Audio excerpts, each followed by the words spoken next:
Hisar Foundation and Engro Foundation, in association with TV1, News 1, Wasaib and FM 91, presents the 5th Karachi International Water Conference webinar series on climate change and pandemic impact on water. Welcome to the concluding session of 5th Karachi International Water Conference webinar series on climate change and pandemic impact on water. This webinar series had 4 webinars. The first one was Code Red for Humanity, Climate Action Now. The second one was Circular Water Economy in Urban Context. The third one was Thinking the Unthinkable, Harnessing the Pandemic to Improve SDG 6, Health and Sanitation. The fourth one was Water and Climate Change, Reimagining Women's Leadership. I'm glad that we have some wonderful guests coming here. Welcome. So firstly, I would introduce our first guest, who is Dr. Zulfikar Umrani. So welcome here. And who's also the Director of Research, Innovation and Commercialization and Head of Sustainability Office at Ziauddin University.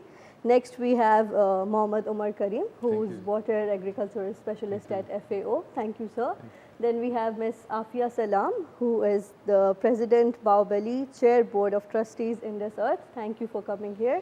And then we have Ms. Meher Noshavani, who is Regional Vice Chair, Asia Commission on Environmental, Economic and Social Policy of IUCN, and also Board of Governor, Hisar Foundation. Thank you so much for coming here. We'll start the proceedings of this concluding session with Dr. Zulfikar Umrani. So the first question is, could you kindly summarize the first webinar, which was on Code Red for Humanity, Climate Action Now? Thank you, Faria. The first session, Code Red for Humanity, it was a bit like DiCaprio's recent release movie, Don't Look Up. We have a huge problem and nobody's been thinking about it. And this seminar was precisely that, to analyze the magnitude of the problem. So we had 6 climate experts. There were 2 keynote speakers and 4 invited speakers. Our first keynote speaker, Dr. Adil Najam, who is the Dean at the University of Boston in the USA. He explained to us so beautifully the story of water.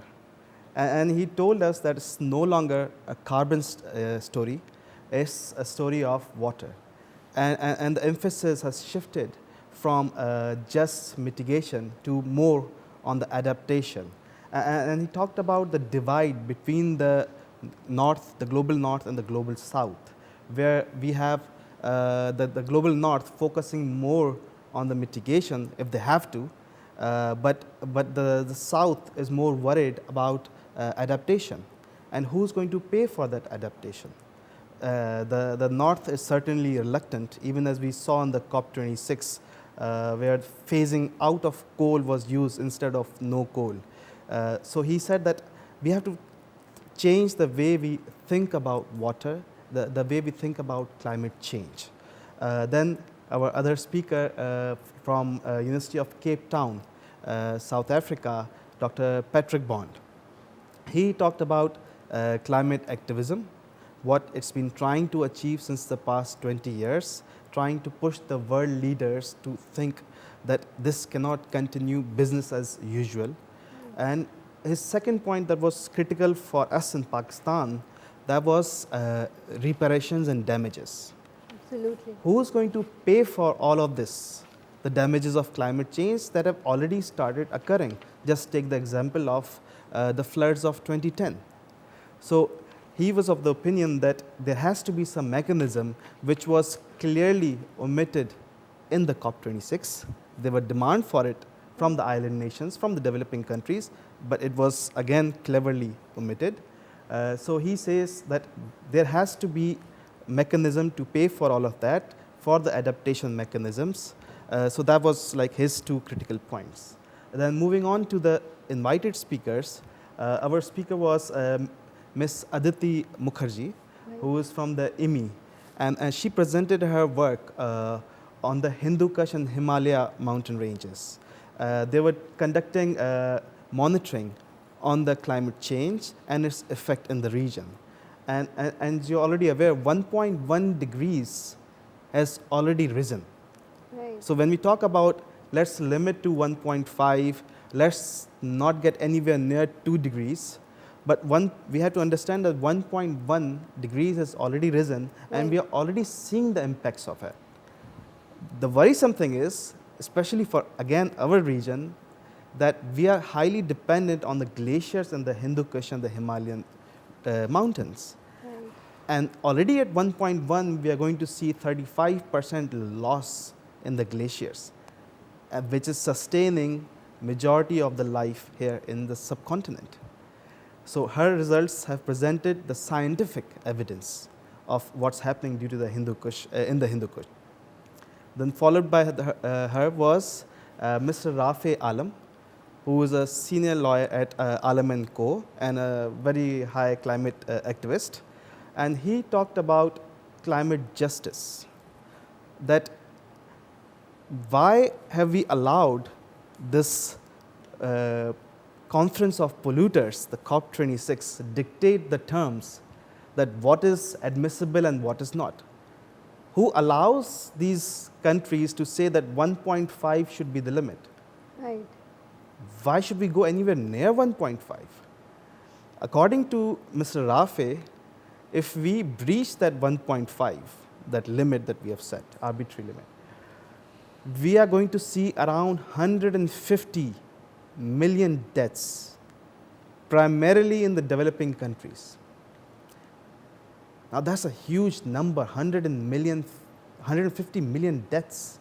Because we're already seeing effects of climate change on 1.5. And we are already seeing, look at Madagascar, look at the fires in Mexico, Europe.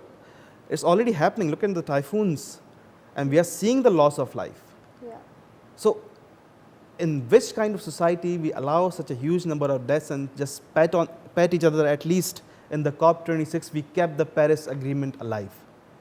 So Right. there needs to be a serious thought that what is allowed and what is not. That was the critical point. And he believes that it's a multitude of reasons that lead to this thought. Colonialism, the capitalism, the patriarchal society, all these they combine, contribute to this thought. Then we had our speaker from Italy, Ms. Roberta Iana, who is working in the Ministry of Climate Change in the Italian government. And she talked about including youth in this climate debate, because the older generation, they have contributed more to the pollution, and they're still bickering amongst each others regarding the solutions. But who is going to be facing these problems? That's the youth. So they designed a project where they get the youth involved. They've been working with them for over a year now. And they took them all to COP26. They were both from the European Union and the international community. And they're trying to sensitize that not just the youth, but also sensitize the people sitting on the tables that the youth needs to be there. And then our final speaker, Mr. Mahmood Nawaz Shah, who is the senior VP of the Sindh Abadgar board. He told us the dilemma of the common farmer, the majority of our population in Pakistan, as we are an agriculture-based country. We are already seeing the damages. The crop patterns are changing. The seed varieties that we have in our country, they cannot tolerate these climate changes. And that's extremely worrisome, because we have this population load. The population is ever increasing, and we'll simply not be able to feed our population if the food production decreases. Right. And it's not just the crop variety, it's also the water, because it's directly related. Yeah, water is the biggest concern for crops these days. All of this presents, I understand, a very gloomy picture, but this is precisely that this webinar set out to do, that get these viewpoints from the experts, expose our audiences to what the challenges are, because these kind of thoughts, these worries, these voices were not adequately represented at the COP26. Right. Thank you, Dr. Zulfikar. We'll get back to you. Now we'll have second question from Mr. Omar Karim. So can you summarize the webinar 2, which was on circular water economy in urban context? Yes, thanks. Actually, it was the lengthiest session of whole conference, and I would try to read some bullet points which I have jolted from the proceedings of session. Very well done proceedings recorded. So session was chaired by Ms. Simi Kamal, and it was moderated by Mr. Mohsen from IMI. So we are missing Simi here today. So the first speaker was Dr. Pei, and I have noted some bullet points that he was saying that overall demand for water is growing, and wastewater is the only water source that grows in quantity at the similar pace. And it is only wastewater, it becomes wastewater only when we choose to waste it. Otherwise, it is not wastewater, it is a resource which you are wasting. So circular economy solution includes needs, awareness, realization, markets, business models, a supportive social regulatory framework, and financial environment.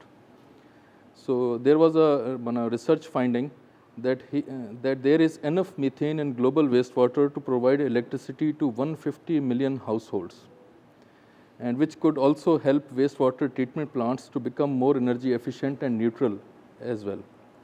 Rivers ecology, my favorite subject. He said that overall world, specifically Latin America, Africa, Asia is under serious threat due to wastewater and further putting health of millions of people at risk. And we at the Indus Basin, we know this fact very well because we are also facing a similar situation. 28% of world's largest cities are moving towards day zero. Day zero was an event in some African country when there was no water. So 28% of world's largest cities are moving towards day zero, and climate change is also accelerating the scenario. So climate change is pushing us towards that days. The second speaker was Dr. Rodriguez. He said that the diversification of water supply source is necessary for climate and non-climate uncertainties.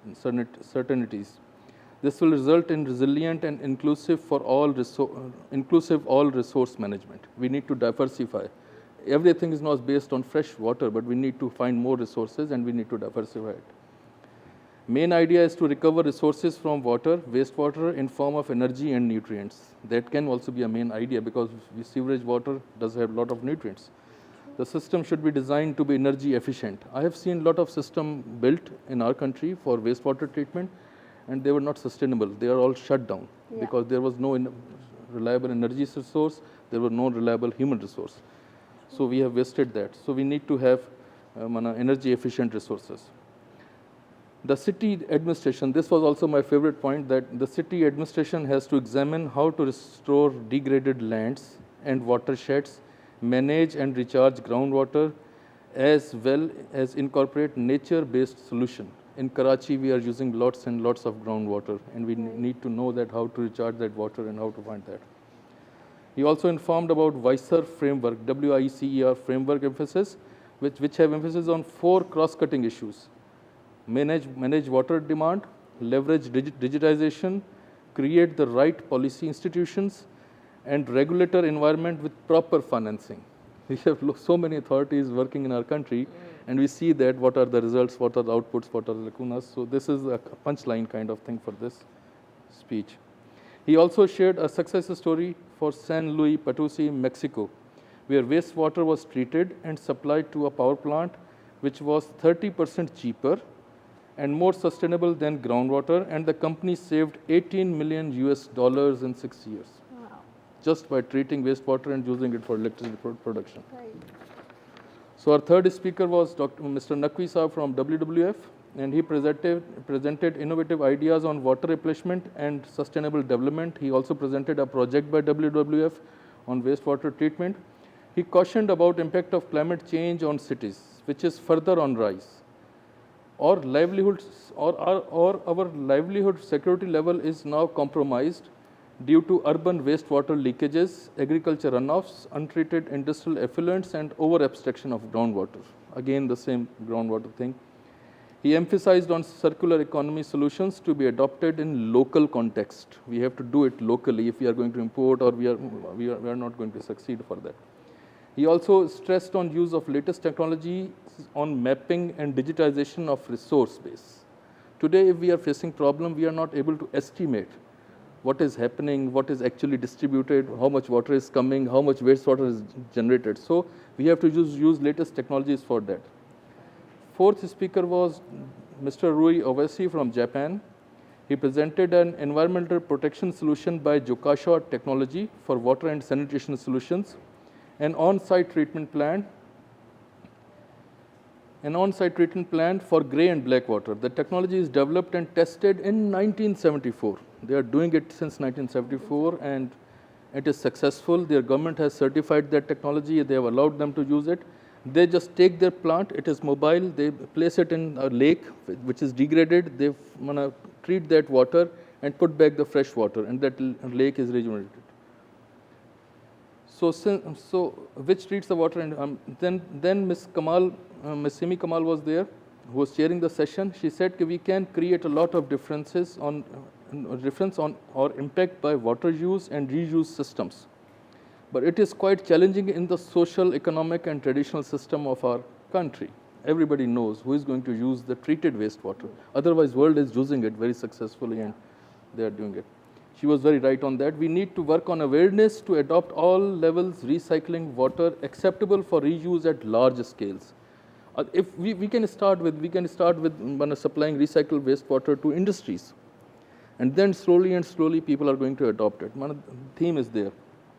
Then we had the moderator of our session informed about his experiences in the developed countries where water availability is predetermined. I have seen models in Thailand, I have seen models in America where they work out for every season how much water is coming in the river or how much rain is going to happen, so they plan accordingly. And then they issue guidelines, they issue advisories to the people and prohibit them according to the instructions to use or restrict their water usages. Then we had Professor Mahmood from LUMS. He shared his experience from Morocco and informed that we are far behind even from the developing countries, not developed, but developing countries. States like Jordan and Israel are treating and reusing 90% of their wastewater. And the price scheduling or prioritization can be a good tool. The natural water may be set at a higher prices. The treated water may be supplied at cheaper rates. This will help us to change the mindsets. It's a good idea, I think. Mr. Mohsin, while wrapping up the session, said that economic pricing of water and wastewater has to be worked upon for both urban and rural use. System-level approaches have to be adopted for water treatment solutions to provide maximum benefits. And the last line was my favorite: more research through involvement of academia, civil society, policymakers for data-based solutions. And then closing remarks, Ms. Simi said, we don't need to reinvent the wheel. The technologies and experiences of developed countries are available, which needs to be studied. Intra-basin approach needs to be adopted in Pakistan, otherwise the social costs of not treating water and reusing it are immense. Thank you. So that's it from Thank you so much. The next question is for Ms. Afia Salam, which would be based on the third webinar, which was Thinking the Unthinkable, Harnessing the Pandemic to Improve SDG 6, Health and Sanitation. Thank you. And because, from the topic you can tell that we are here talking about the intangibles. There's very little we can say you're sinking a pump here or putting a plant here. And this was of course opened by Simi Kamal. And the keynote address, the moderator was Dr. Danish Mustafa, who's professor at the Department of Geography, King's College London. He was with us online. And Dr. Shehbaz Khan, Director UNESCO Beijing, gave the keynote address. And interestingly, you see, the main point he made was that you cannot look at an SDG in isolation.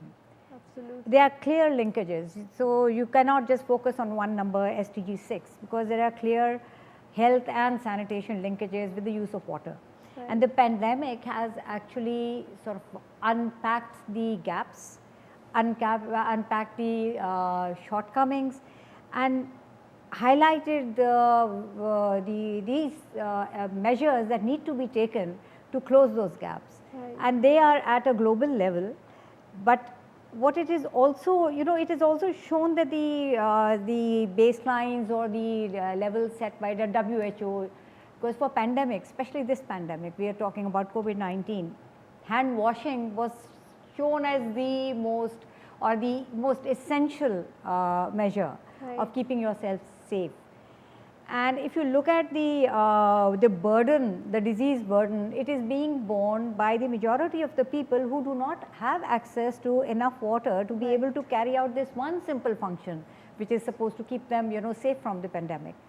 So this was this theme actually filtered right across the discussion in this session, and he also explained that the response in the recovery phase also is focusing on how we use water and how we focus on health and sanitation in conjunction with this. So again, the SDG is not the unthinkable, it is how you think, how to link and how to go forward. And he highlighted that water is integral in the recovery phase of the pandemic for public safety, and the management of that water, by the governments means that the service providers have to be the stakeholders in the resilience. So that is something very important, because right now we see agencies also dealing with water, dealing with health, sanitation, all working in isolation with each other. So they all have to be a part of that whole to take it forward.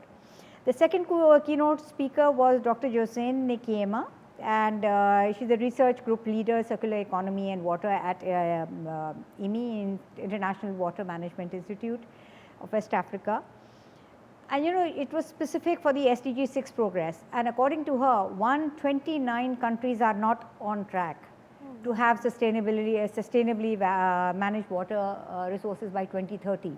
And 2030 is not all that far away. If there are 129 countries out of a total about 186, so that means more than half the world is actually falling way short of what it needs to be, where it needs to be as far as the utilization of water resources is. And so here, we get into what Omar's segment was all about the solutions.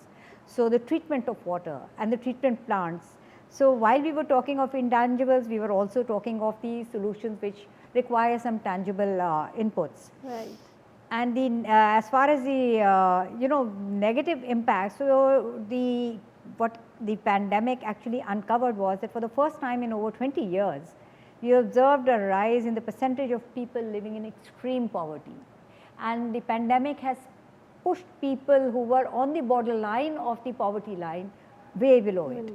Yeah. So that also is something very, very alarming, because we know that even the people who are borderline on the poverty curve are actually away from the services that WASH offers. Right. So this is something very alarming, especially when you see it with a climate change lens on, because climate change is also predictive of more pandemics. We do not know what other pandemics are going to be released, but this pandemic is an indicator of how it has come upon us. It has become a global pandemic, and how the global response is actually varying according to the resources made available.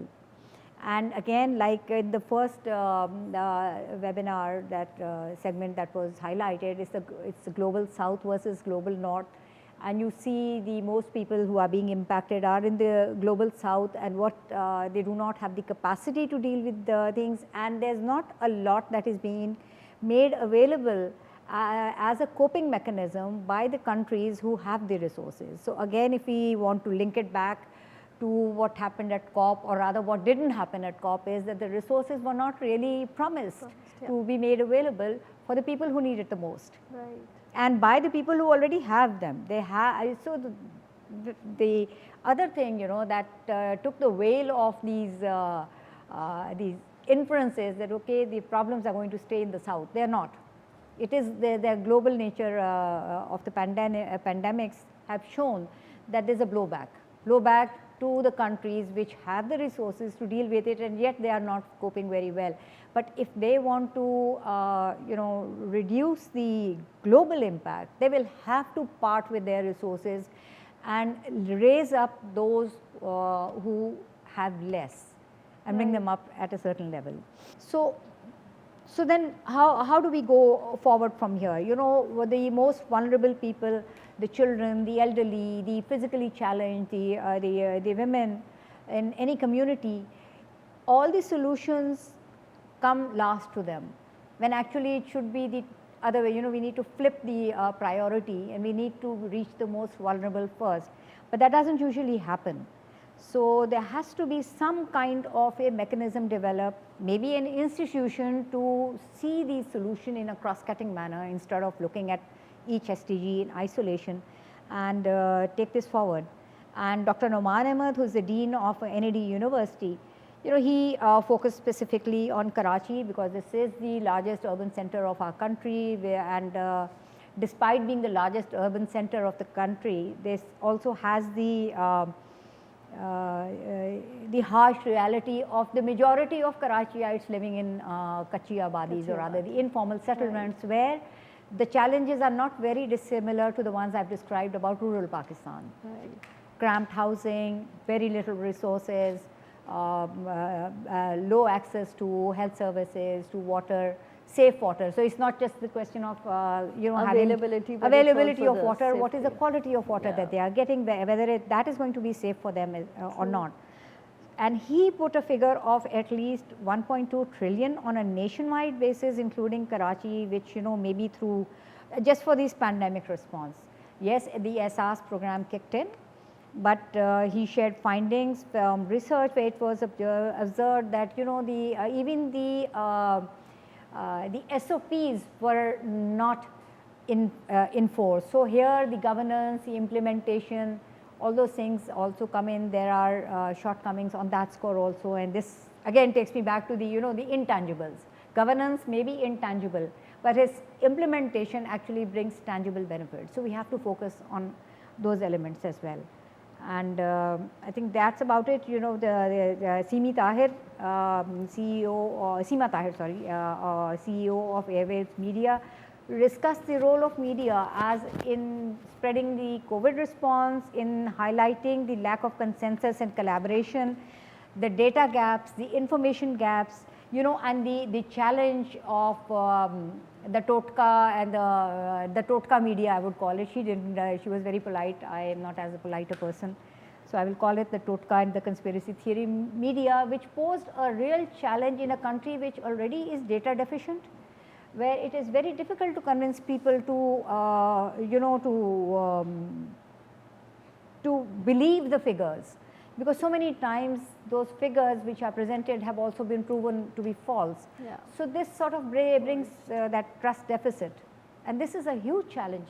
When you are going out into the masses and you want them to believe something, and you want those whatever you are giving to them to believe in to be very, very non-controversial, you will find there are many lacunas over there that sort of just unravels the whole narrative.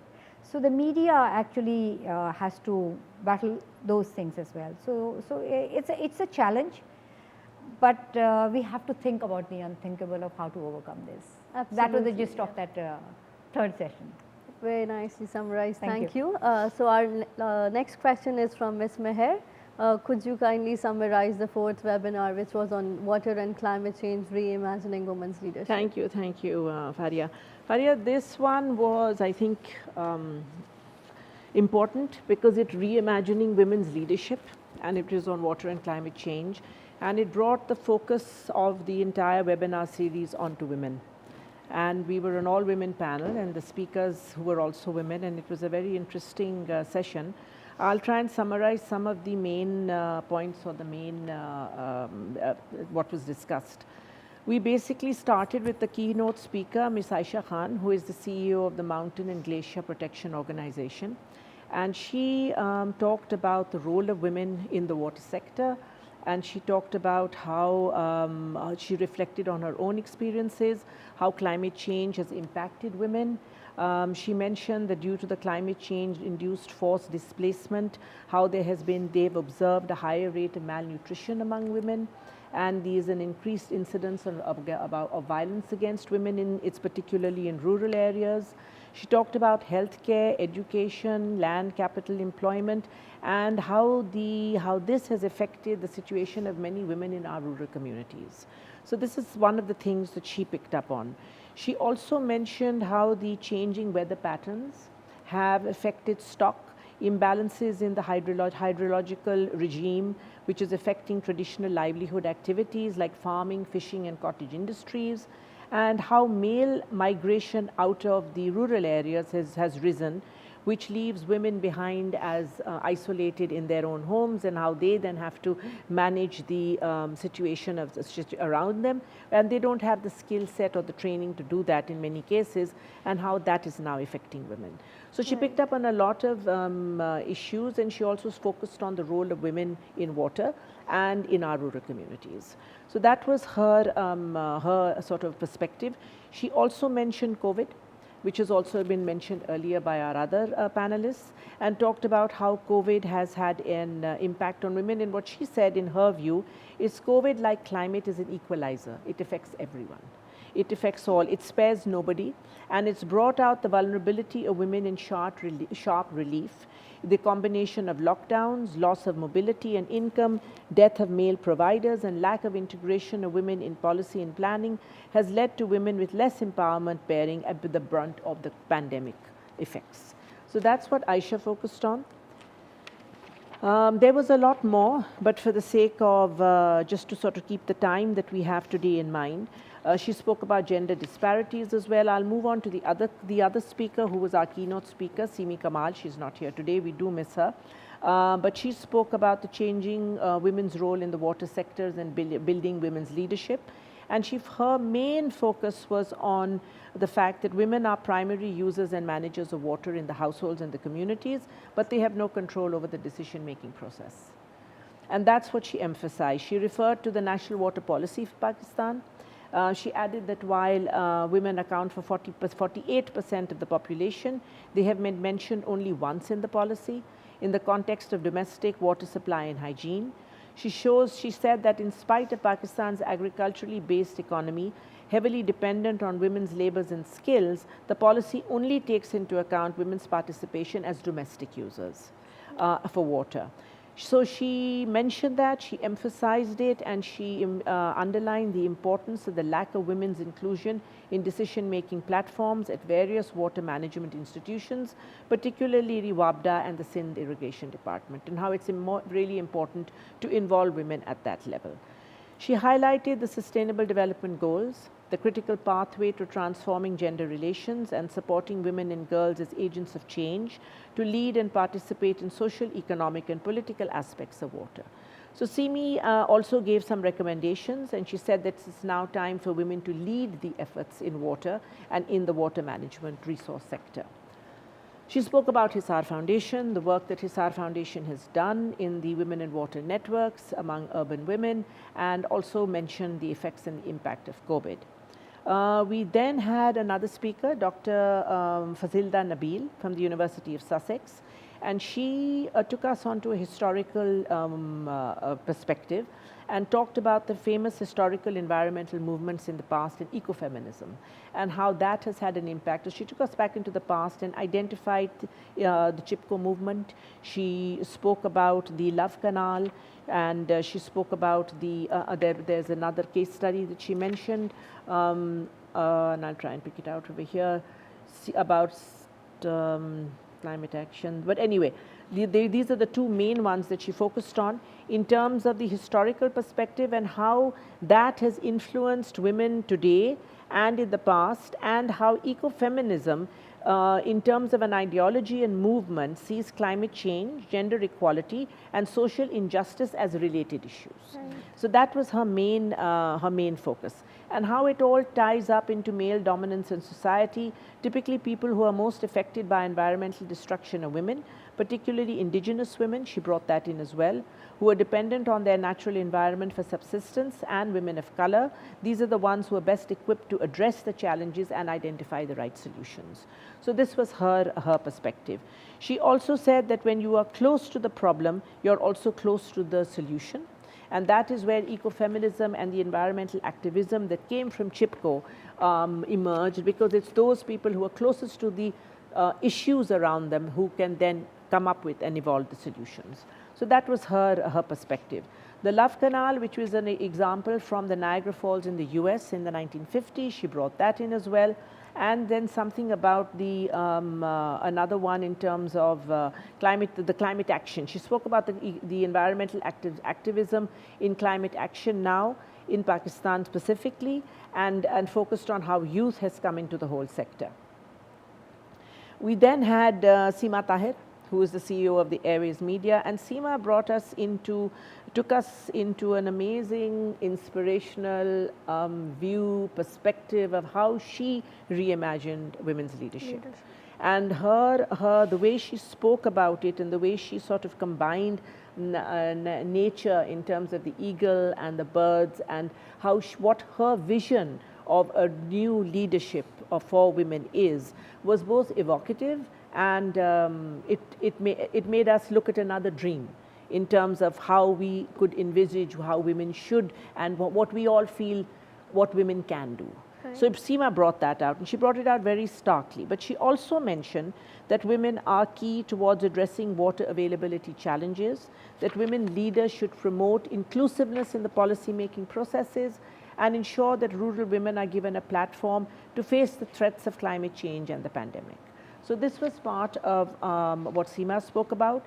We then had someone from Balochistan, a lady called Granaz Baloch, climate facilitator of the Global Assembly. She shared her experiences from Balochistan and the stark reality of how water scarcity and how that affects women and how they have to manage it on a day-to-day basis in terms of drinking water. And her first question to all of us, which has struck me ever since then, is she said, tell me, and she asked the audience, she said, how would you react if you woke up every morning and you didn't have water? And she said, what would you do every morning if you don't have water and you have to walk miles to get it? And she said, I'm asking that to everyone, all the participants. And I think that was something that really struck home in terms of, yes, what would we do? We take it so much for granted, especially those of us who live in urban cities. You turn your tap on in the water, you expect water. Yeah. But when you're living in a place like Balochistan, when on a daily basis that's what women face, then how do you manage that every single day?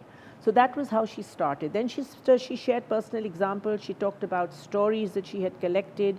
She spoke about the absence of a provincial water policy, a climate change policy which should include women to a greater extent. She spoke about the rural communities and how this has affected health, how the health risk specifically for women and men has also increased, how it is a privilege to consume bottled and packaged water. So she spoke about all the divisions between society and how that has an impact on women as well. So Granaz brought in the significance of education and awareness and recommended that young girls in rural communities should receive green skills training, and the issues of female mobility should be addressed as well.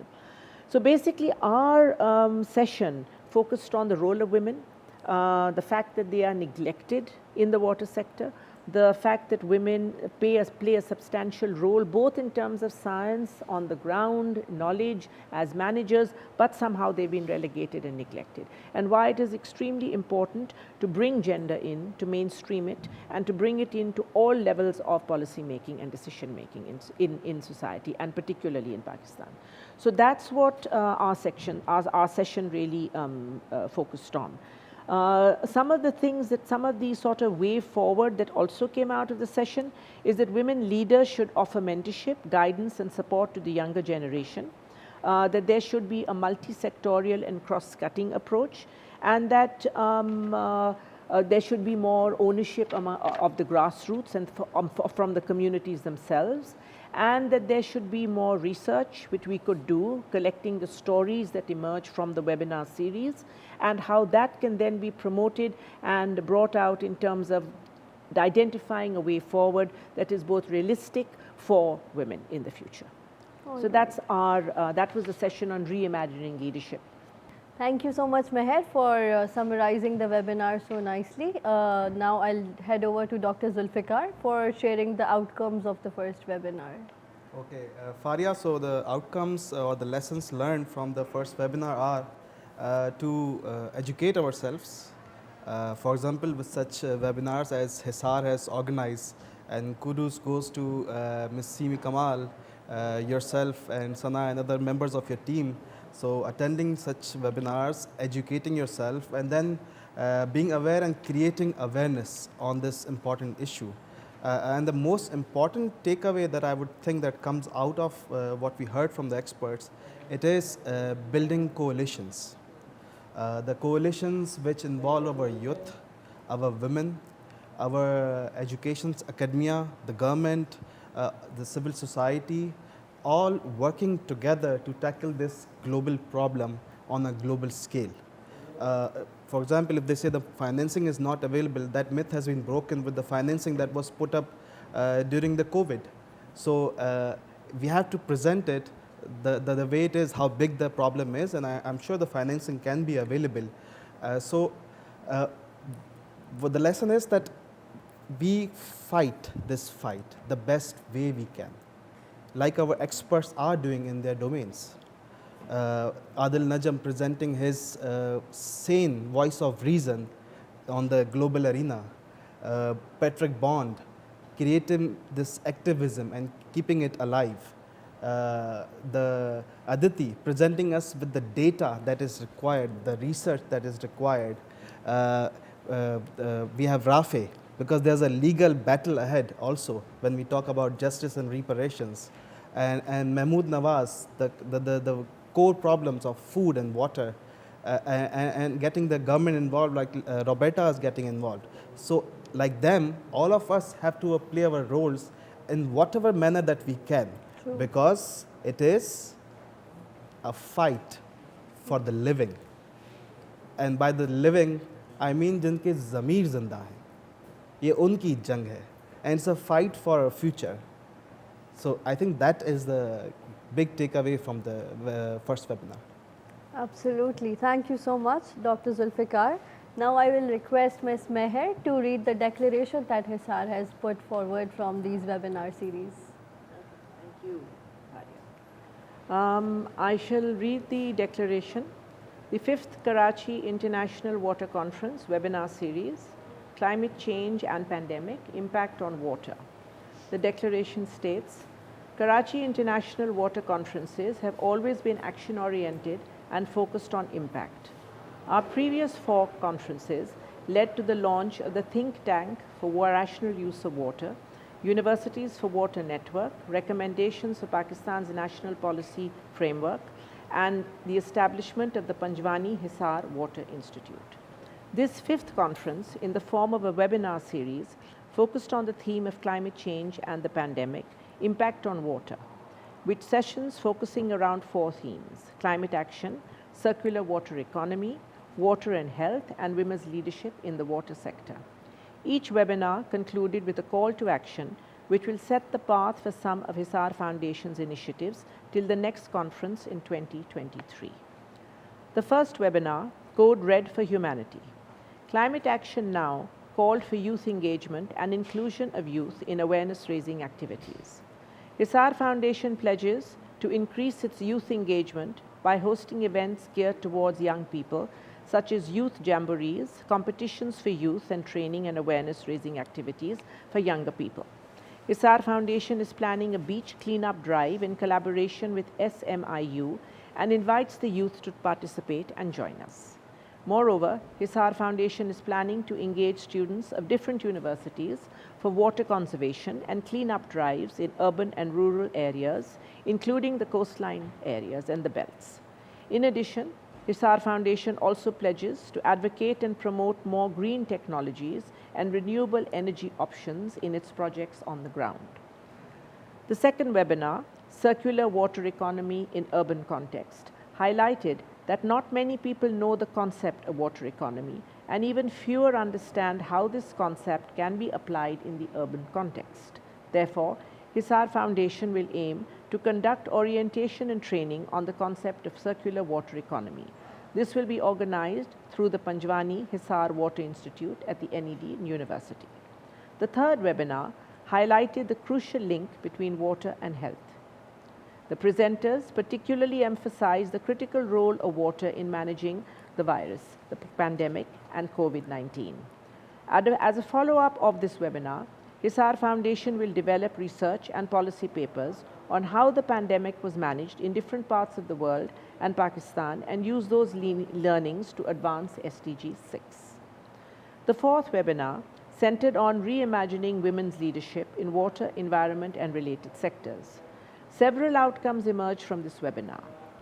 Firstly, Hisar Foundation pledged to continue to work on highlighting women water professionals and mainstreaming women's concerns in the water discourse, as well as to change the discourse.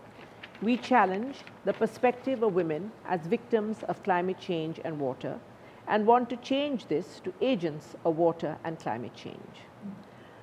To further strengthen the commitment to women and water networks, Hisar Foundation will reorient and develop the WWN into a formidable platform in the water, environment, and climate change sectors. Learning from the grassroots movements such as Chipko, Lake Biwa, and the Love Canal, we will research and highlight grassroots action for climate and water across Pakistan and publish untold stories of how women have coped and taken over as managers in different situations. Thank you. Thank you so much, Meher, for reading out our declarations. Now I would request Ms. Afia to read the declaration in Urdu to reach the larger audience. Thank you. And I'm missing Simi because she was supposed to be reading this declaration. She's the one who translated it.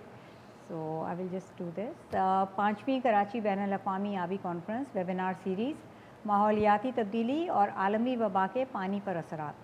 Karachi international water conference हमेशा action पर मबनी और असरात पर मरकूज़ रही है। हमारी पिछली 4 कॉन्फ्रेंसों के नतीजे में थिंक टैंक बराए अक़ली इस्तेमाल पानी के अक़ली इस्तेमाल, यूनिवर्सिटी बराए वाटर नेटवर्क, सिफारिशात बराए पाकिस्तान की कौमी आबी पॉलिसी और पंजवानी हिसार वाटर इंस्टीट्यूट का आगाज़ हुआ। ये 5वीं कॉन्फ्रेंस एक वेबिनार सीरीज़ की सूरत में मौसमियाती तब्दीली और आलमी वबा के मौजू पर मरकूज़ है। पानी पर असरात के सेशन में 4 मौज़ूआत मरकज़ रहे। आबो हवा की कार्रवाई, आबी दायरा की मईशत, पानी और सेहत और आबी शोबे में ख़वातीन की क़यादत। हर वेबिनार एक कॉल टू एक्शन के साथ इख्तिताम पजीर हुआ, जो कि 2023 में मुनक़िद होने वाली अगली कॉन्फ्रेंस में हिसार फाउंडेशन के कुछ इक़दामात की रहनुमाई करेगा। पहले वेबिनार कोड रेड बराए इंसानियत, फौरी माहौलियाती इक़दामात में नौजवानों की शमूलियत और इनमें आगाही पैदा करने वाली सरगर्मियों के लिए मुनक़िद किया गया। हिसार फाउंडेशन ने नौजवानों के लिए तश्कील दी गई तकरीबात, मसलन नौजवानों के जलसे, मुकाबले, तरबियत और आगाही बढ़ाने वाली सरगर्मियों की मेज़बानी करके नौजवानों की शमूलियत बढ़ाने का अहद किया है। हिसार फाउंडेशन SMIU के ताउन से साहिल समंदर पर सफाई मुहिम चलाने की मनसूबाबंदी कर रही है और नौजवानों को इस मुहिम में शिरकत और शमूलियत की दावत देती है। इसके अलावा हिसार फाउंडेशन मुख्तलिफ़ यूनिवर्सिटीज़ के तलबा को पानी के तहफ़्फ़ुज़ और साहिली पट्टी बशमूल शहरी और दीही इलाक़ों में सफाई की मुहिम चलाने के लिए मशगूल करने का मंसूबा बना रही है। इसके साथ साथ हिसार फाउंडेशन अपने मंसूबों में ज़मीनी सतह पर मज़ीद ग्रीन टेक्नोलॉजी और मुतबादिल और काबिल तजदीद तवानाई के इख्तियारात की वकालत करती है और इनको फ़रोग़ देने का भी अहद करती है। शहरी तनाजुर में आबी मईशत का एक दायरा ने इस बात पर रोशनी डाली कि बहुत से लोग आबी मईशत के तसव्वुर को नहीं जानते और इससे भी कम लोग समझते हैं कि इस तसव्वुर को शहरी तनाजुर में किस तरह लागू किया जा सकता है। इसलिए हिसार फाउंडेशन आबी मईशत के दायरे के तसव्वुर पर रुझान और तरबियत देने का ख्वाहां है। इनका एहतमाम NED यूनिवर्सिटी में पंजवानी हिसार वाटर इंस्टीट्यूट के ज़रिए किया जाएगा। तीसरे वेबिनार ने पानी और सेहत के दरमियान राब्ते को उजागर किया। पेश करनेगान ने ख़ास तौर पर कोरोना वायरस वबा के इंतज़ाम में पानी के अहम किरदार पर जोर दिया।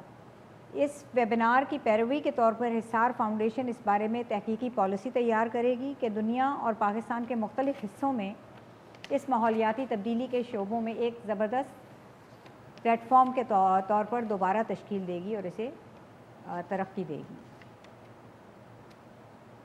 सॉरी, आई थिंक एक मुझसे पेज मिस हुआ है।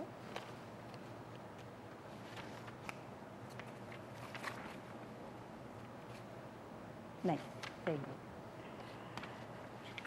चिपको तहरीक, झील देवा और लव कैनाल जैसी इलाकाई सतह की तहरीकों से सीखते हुए हम पाकिस्तान भर में माहौल और पानी के लिए इलाकाई सतह पर इक़दामात पर तहकीक करेंगे और इनकी अनकही कहानियाँ शाये करेंगे कि किस तरह ख़वातीन ने मुश्किलात का मैनेजर बन के इनका मुकाबला किया। बहुत Shukriya. shukriya, Afia. Thank you so much. With this, we have come to the end. So first of all, I would thank all the worthy guests for coming here and sharing their insightful comments. And I love the way every one of you has summarized the webinar. It's so beautifully done. Thank you so much for your time. So with this, I would just thank our media partners, Airwave Media Group, which includes TV1, News1, FM 91 and Waseb TV, for promoting our webinars on their TV channels and social media network. I would also thank our sponsors, Angro Foundation, EMI Pakistan, Hands Pakistan and WWF Pakistan for their support for doing these webinar series. And I would thank the crew and cast of Hisar Foundation, which includes Simi Kamal, Sana Paksa Musa, Nadeem Sahab, Ahmed Sahab, Siraj Sahab, Tabrez and Samin for their efforts through which this webinar series was possible. We would definitely update all of you for our next conference, which would be 6th Karachi International Water Conference, which would be in 2023. The theme of that conference would be announced soon. So stay tuned. Thank you so much. Hisar Foundation and Engro Foundation, in association with TV1, News1, Waseb and FM 91, presents the 5th Karachi International Water Conference webinar series on climate change and pandemic impact on water.